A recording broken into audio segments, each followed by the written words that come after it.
This is Agriculture Today, and I'm Shelby Varner with the K-State Radio Network.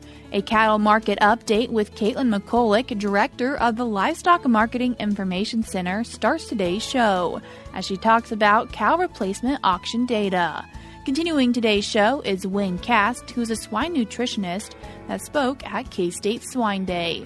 Wayne discusses how swine nutrition has changed and shares a few recommendations for people deciding what to feed their livestock. A segment of Faces in Agriculture rounds out today's show. Michelle and Aaron Peck from BEL Tree Farm explain their operation and its challenges and successes. That and more is coming up ahead on Agriculture Today.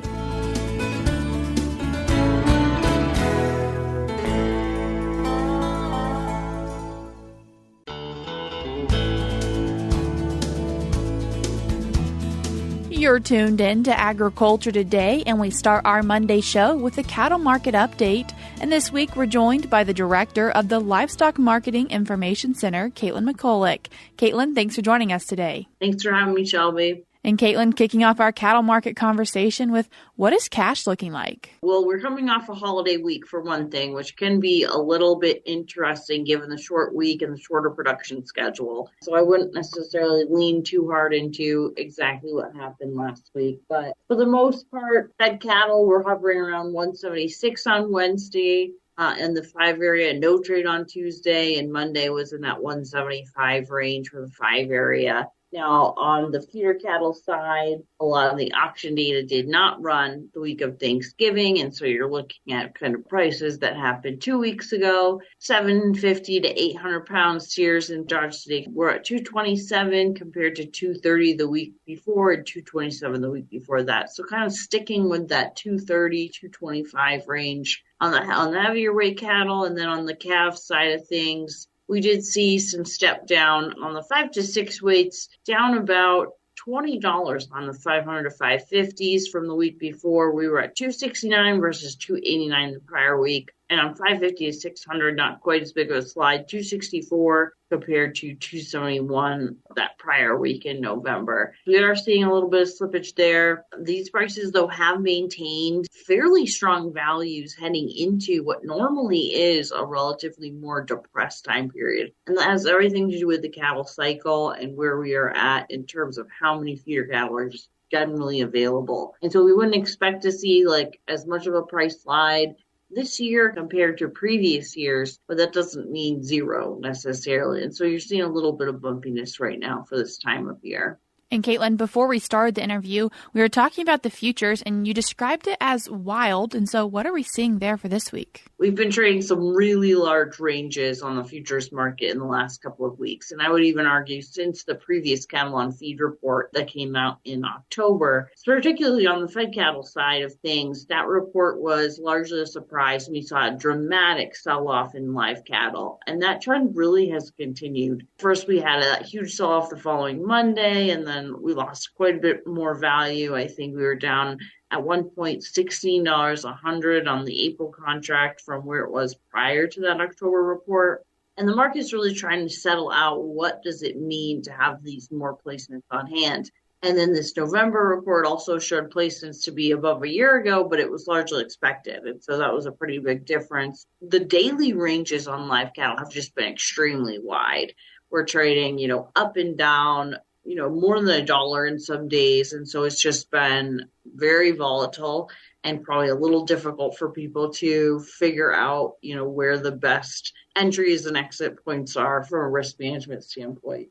On Wednesday, at the time of this recording, which was Wednesday before Thanksgiving, the week was somewhat ending mixed. So we had some live cattle contracts up, some down, but, how we end the week is probably going to be relatively close to that 170s range, which we've been trading, but that doesn't mean we haven't seen quite a bit of dollars trade on either side of that for the fed cattle. For feeder cattle, we ended last week largely down off the previous day, and those prices have come down pretty substantially too. So there's looking at about 230. Now, some of those contracts now are playing off of, we have seen this large break in feed costs, and that allowed those feeder cattle prices to really run up throughout the year. Now, though, we have the situation where cattle feeders are replacing very expensive feeder cattle. They do have a little bit of a break from feed costs, but ultimately the live cattle price on the futures board isn't allowing them to probably lock in a profit for those closeouts in the future. And so at this point, you're looking at probably some negative returns for cattle feeders in early 2024, and hopefully that'll turn around and that'll allow that feeder cattle price to come back up to some degree.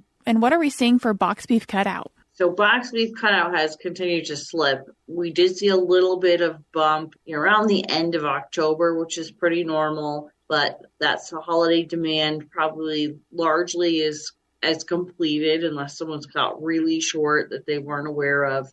And that negotiated choice box beef kind of was sitting at $2.95 to end Thanksgiving week. To not see it hold 300 is not problematic, but you have to wonder how low it's going to fall from now to the end of the year. Normally, we would see that price inch lower through the end of the year, and last year it actually went higher, so a little bit atypical the year before. But what we would normally expect to see is kind of this tailing off until middle or so of January. Before then, we started the next seasonal rally to mid-summer or so. And so for it to follow a more typical seasonal pattern, particularly on the negotiated side of box beef, would be a return to normal after several years of kind of atypical seasonal patterns on the meat side. Other thing with box beef that I found very interesting this year is if you're looking at the comprehensive box beef, total loads through early parts of November were up 2.5%. And most of that gain, though, is in prime loads. So the prime loads changing hands is up 8% from a year ago. Branded and choice loads much more closer to even with a year ago. And the only other category that's actually up are these ungraded meat cuts. And those are up about 10% from last year. Wanting to now talk about cow replacement auction data and talking about our neighbors, what they're seeing. So the cow replacement data has been one we're keeping a cursory eye on as we're trying to figure out how much heifer retention is going on, how much rebuilding might be going on. And at least anecdotally, it seems like lots of that is limited. For one thing, there's still a very large percentage of heifers moving on feed. And so the heifer retention piece doesn't look like it's happening.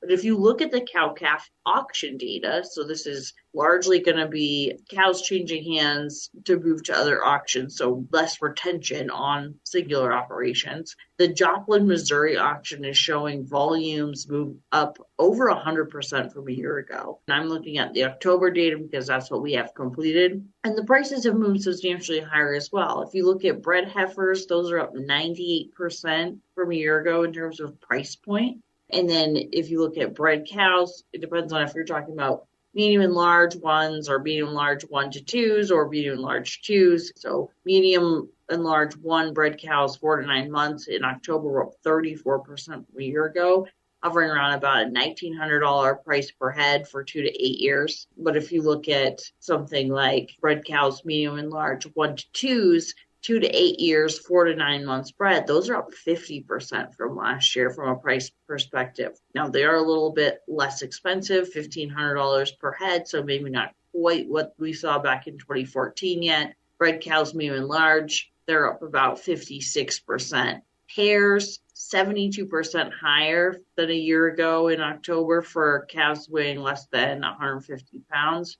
Those are now at 2,200 in Joplin, Missouri. And then stock cows showing very strong gains. Under 2 years, 40% higher than a year ago in October. 2 to 4 years for stock cows, medium and large 1 to 2s, up 77% from a year ago. So these prices are continuing to build. Some producers are obviously looking at expanding the number of head that they have on their operation and are using some of these auctions to backfill that where they have the resources available to them. Looking at Colorado, those replacement volumes are up 260% from last year. Now, this is a pretty big replacement auction compared to Joplin. The early November data only through 3 weeks is up to over 6,000 head. But in October, it was a little bit smaller, 1,200 head, and that's still up again 260% from a year ago. In terms of price perspective, a little bit less in October than the Joplin comparisons. We don't have nearly as much data,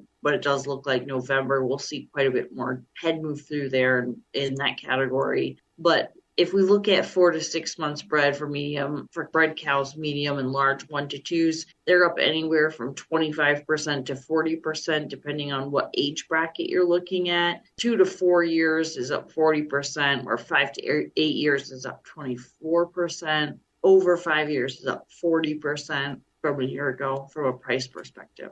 And generally speaking, I would say this auction is looking at a little bit lower per head values than the Missouri auction, but still substantially higher than a year ago and moving that direction. And I would really only expect these prices to continue to grow relative to last year as we move deeper into this cattle cycle. If you're looking at stock cows, those numbers are up more like 21 or 33% from a year ago in Colorado. And then your pairs are looking at something closer to 20% higher. So it somewhat just depends what you're looking for and what there is offered at the time. So the data can be a little bit piecey at some of these replacement auctions because there's just so many categories. I mentioned those cow-calf pairs were only up about 21%. That was actually for a 150 to 300 pound calf. But if you look at medium and large for 1s and 2s, they're showing a 76% increase, which could have just been a high year. But that actually, those cattle changed hands in October at $2,600 a head. And we'll have to see how these prices move going forward, but I would expect them to continue to climb. That was Director of the Livestock Marketing Information Center, Katelyn McCullock. We're cutting to a short break now, but we'll be back with more ahead.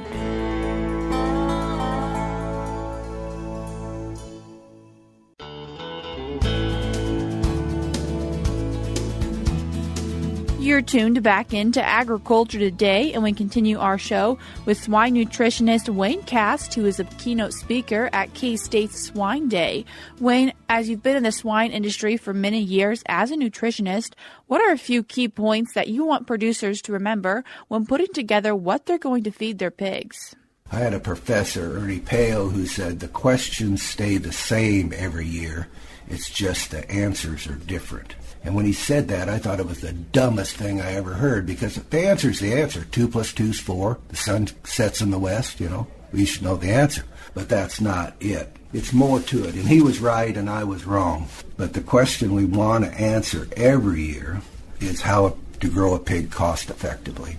And that answer to that is that the most cost-effective feeding program may not be the one that gives you the best gain and the best feed efficiency. That may be not the most cost-effective one. And that program is not likely to be the same this year as last year, and it's not likely to be the same next year.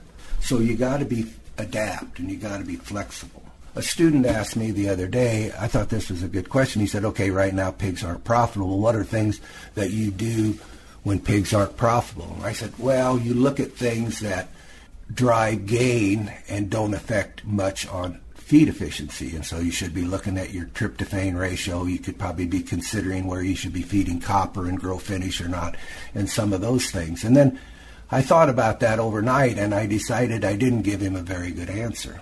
And so I went back and found him the next day, and I said, I think the key is that you do everything you can to make him as profitable when times are good, and then that helps him weather the storm when things aren't good.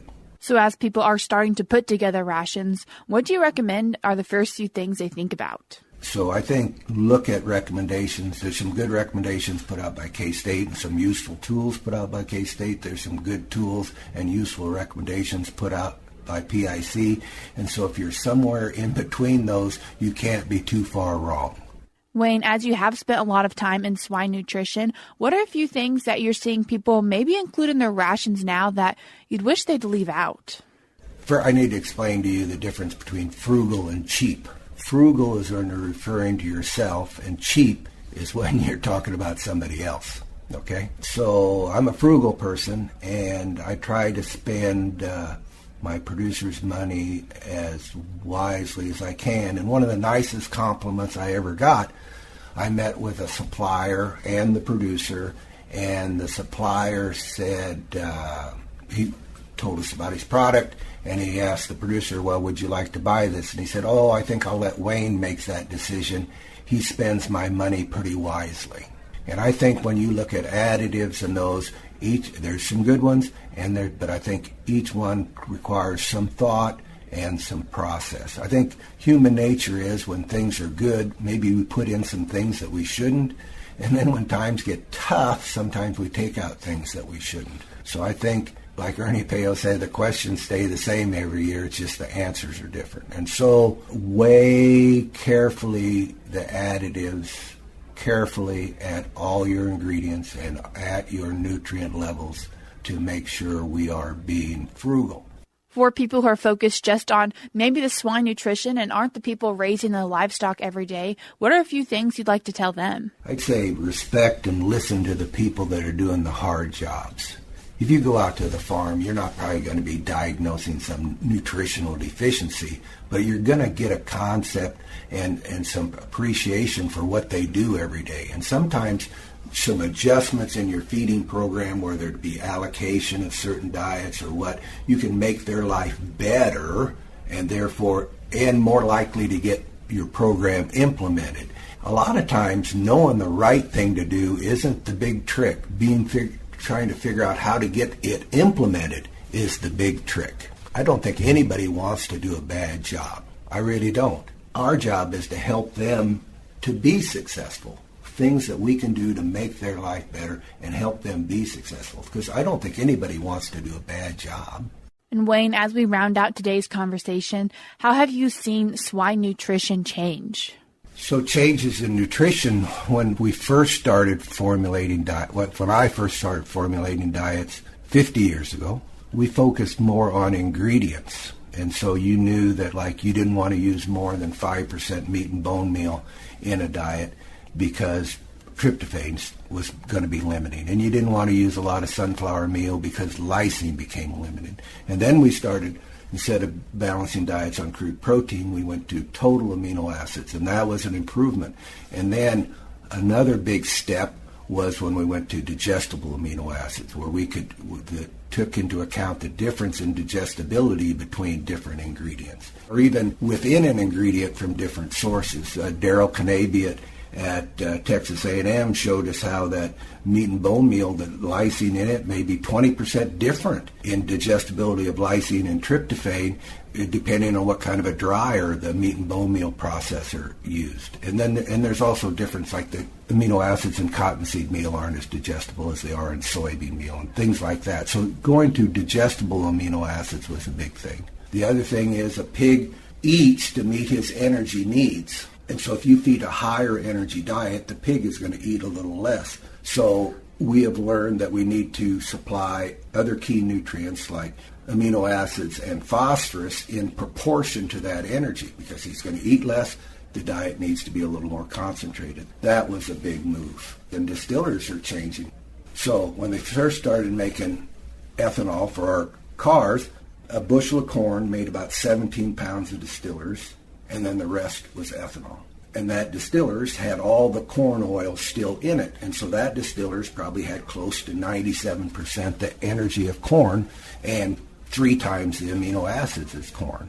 But then, as corn oil became more valuable, then that product changed, and they're extracting some of the oil out. So now instead of being 9 or 10% fat, it's 5 or 6% fat, and instead of having a 97% the energy of corn, it probably only has about 80% the energy of corn. And so now, today, there's a few plants that are extracting some high protein out of that distillers and producing another product. And so you're getting 10 or 11 pounds of distillers, you're getting probably 2.5 to 5 pounds of this high protein stuff and 0.8 of a pound of corn oil. And so then this distillers that's left, we don't know much about it yet. We're going to have to learn about the amino acid levels, how digestible they are, and things like that. So it's always opportunities to learn, and it's okay not to know. It's not okay not to try to find out what the right answer is. And that's one thing I like about our industry, as I mentioned to you earlier about how it's sharing, So if I don't know something, and there's a lot that I don't know, I can usually find somebody that's willing to help me, and I appreciate that. I think that's one of the great things about our industry is people are willing to share and reciprocate. I help somebody and they help me. For those people who would like to learn a little bit more about swine nutrition, Wayne, where do you recommend they go? I think K-State has a good set of nutritional recommendations. And the other part, they have some very useful tools. And PIC has a good set of nutritional recommendations too. And they also have some useful tools, some things that will help you figure out the most economical energy level to feed, the most economical lysine or amino acid or lysine levels to feed. They've got some useful tools where you put in your feed costs and help you make better decisions. That was swine nutritionist Wayne Cast, and he was the keynote speaker at K-State's 2023 Swine Day. If you'd like to listen to his presentation from this year's Swine Day, you can do so by going to ksuswine.org and on their homepage, clicking on Swine Day presentations. His video is titled Lessons from a Legacy in the Swine Industry. You can also find it by going on YouTube. I will put a link to it and KSU Swine in today's show notes on agtoday.net. Before we cut to a short break now, we're going to be joined by USDA's Rod Bain and economic researcher Jim Davis as they discuss how there's trends in rural America indicating an overall increased rural population. A positive trend in rural population growth of late. The rural population has continued to grow since 2020. The Census Bureau data shows the rural growth of 0.25% from July 2020 through June of 2022. USDA economic researcher Jim Davis is among the authors of the 2023 edition of its Rural America at a Glance report released Wednesday. As for the significance of the trend of population growth in our nation's rural areas, this continues an important turnaround in population growth from the decade of 2010 to 2020, where annual growth rates were either negative or near zero. As for the why behind the rise in rural population as a whole, we found rural growth was due primarily to net domestic migration from urban to rural areas. In total, Davis cites 5 main takeaways from this year's Rural America at a Glance report, which also focuses on categories such as rural poverty and housing and clean energy. I'm Rod Bain reporting for the U.S. Department of Agriculture in Washington, D.C. Once again, that was USDA's Rod Bain and economic researcher Jim Davis. We're cutting to a short break now on Agriculture Today, but when we come back, we'll be joined by Michelle and Aaron Peck from BEL Tree Farm for another segment of Faces in Agriculture.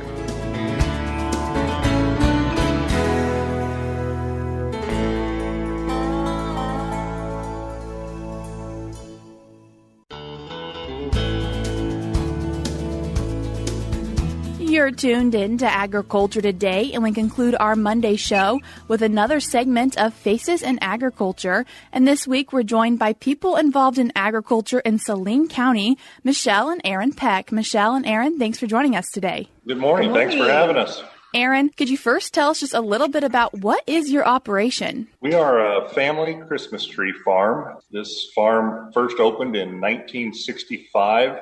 We bought it about 7 years ago, and we raise Austrian pines and Scotch pines for sale here at our farm. We also bring in some pre-cut trees that we also sell, like Fraser firs and that kind of thing that we can't grow here in Kansas real well. So essentially, that's what we do. What have been some of your biggest challenges? Rain, definitely. The weather. Yeah, moisture right now has definitely been, for the last 2 to 3 years, a real issue for us in terms of the growth we like to see out of our trees and the health of them. But there's a variety of challenges every year, but so far that has been our major issue. The trees grow about a foot a year with ample rain. How have ours been? We'd be more probably in that 4 to 5 inch range per year. So just taking the trees longer to grow just completely then? Yeah, a tree typically would mature for sale in 5 to 7 years, and right now we're probably looking at more like 8 to 9 years. Other than hoping for some more rain, what have been other things that you've looked into and incorporated into BEL Tree Farm? We've really tried to incorporate a variety of activities to get families out here. Keeping that tradition alive around the holidays is really important to Aaron and I. We have 2 kids and we came out here for years to buy Christmas trees. And so we've tried to really create that atmosphere of family fun. We have horse rides, horse-drawn hay rack rides. We have donkeys, goats, lots of different things for kids and families to do out here. We have a big heated potbelly stove. We do free cider and free popcorn. So creating this environment for people to experience the farm and to be able to cut down their own Christmas tree has been really fun. Challenging too. So what does that process look like for someone who's coming out to get a Christmas tree at BEL Tree Farm? They arrived here, and we have greeters here that can provide information for them. They come out, they choose what Christmas tree they want, whether it's a pre-cut Christmas tree or whether it's one grown in our own fields. We have tree cutters out in the fields that will actually cut the tree down for them. We bring it up, we shake it out really well, and then we net it for them if they so choose, and we'll carry it out to their vehicle for them. So in the meantime, they can come on into our gift shop area. They can enjoy free cider and popcorn or go ride the hay rack ride. As you've owned this business for the past 7 years, what would you consider some of your keys to success? I think we keep our property looking really well in terms of mowing and keeping up with our fields. I think that really does improve the health of our trees overall. Michelle definitely works on the social media and marketing side of things, and that's probably the biggest grower for us is that side of things. I kind of handle the operational side, and she kind of handles all of those things. So I think her part in that has been really key for our growth. I think looking at different partnerships too, we partner with different music groups to come out here to provide free music, little bands and ukulele groups. We've partnered with different groups also for National Honor Society for volunteers. We have a great staff here. We hire about 10 to 12 tree cutters. They're all in high school, popcorn and apple cider girls. So I think that our staff is critical to the operations as well. That friendly, welcoming person, and they're hard workers. It's hard work slugging Christmas trees. And as you look forward in agriculture and into the Christmas and holiday season, what makes you guys excited? You know, it's a business where people come out here with smiles on their face. You know, all of our customers are typically in a good mood, and it's just a joyous time of year, and it's a fun operation to be around when things are really kicked into gear and you've got these little kids coming out and families enjoying themselves. It's just so much fun to be a part of that and to provide something for those families to enjoy. Michelle, Aaron, if people would like to find out more information about BEL Tree Farm, where can they do that? We have a website, and it is beltreefarmsalina.com. We also have an Instagram site and a Facebook site as well, BEL Tree Farm Salina. And BEL is just BEL. That was Michelle and Aaron Peck with BEL Tree Farm in Saline County. I will link their website in today's show notes on agtoday.net. That's all we have for you this Monday on Agriculture Today, but we'll be back with more for you tomorrow.